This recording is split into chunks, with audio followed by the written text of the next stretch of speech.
All right, I am so excited to share this next story with you about a new book that highlights a very interesting yet relatively unknown part of Pacific Northwest history. It all has to do with a very wealthy family, the Weyerhaeuser family. You may know them as the paper people, but they are the founders of a massive timber company headquartered right here in Seattle. We recently sat down with Bryan Johnston, the author of Deep in the Woods. It tells the story of a 9-year-old George Weyerhaeuser who was kidnapped back in the 1930s. So excited to talk to you about your book. This is a fascinating tale. It's set in the Pacific Northwest. So tell us, in a nutshell, what is Deep in the Woods about? Well, this is the story about the 1935 kidnapping of 9-year-old George Weyerhaeuser of the Weyerhaeuser family in the Pacific Northwest.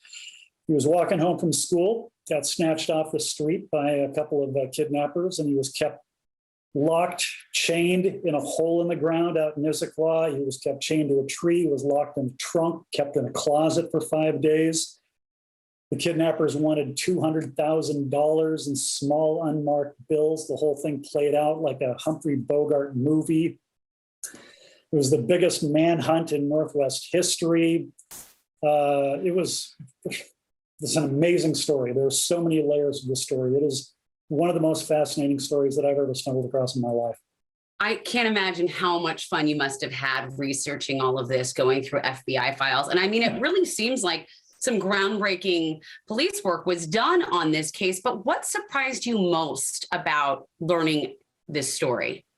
So many things. Number one, how they had so little technology. Fingerprinting was still in its infancy at this time. And so most of the tracking down bad guys was done through shoe leather detective work, and a lot of it. But the thing that astonished me most about this story was how it ended. I'm always hesitant to give away how things ended, but 25 years after the kidnapping, one of the kidnappers was released from prison, from Alcatraz, and he contacted George. He says, called him up and said, "Hey, George, this is Harmon Whaley, one of your kidnappers. I just got out of prison. I could sure use a job." And George Weyerhaeuser hired his kidnapper. I have the chills. In the FBI report, it says, hey, he just became the CEO of Weyerhaeuser later. Didn't say, oh, and he's a magnanimous person. Yeah. Wow. That's amazing. This story is one I'd never heard of before. I mean, we've heard of Patty Hearst and these big profile stories. How come this one hasn't been told? A couple of reasons. Number one, it took place in Seattle. So we're basically the forgotten corner of the country, especially back in 1935. And secondly, the Weyerhaeusers are a very private family. They were a very private family back then. They're a very private family now. When this crime took place, it was a huge story.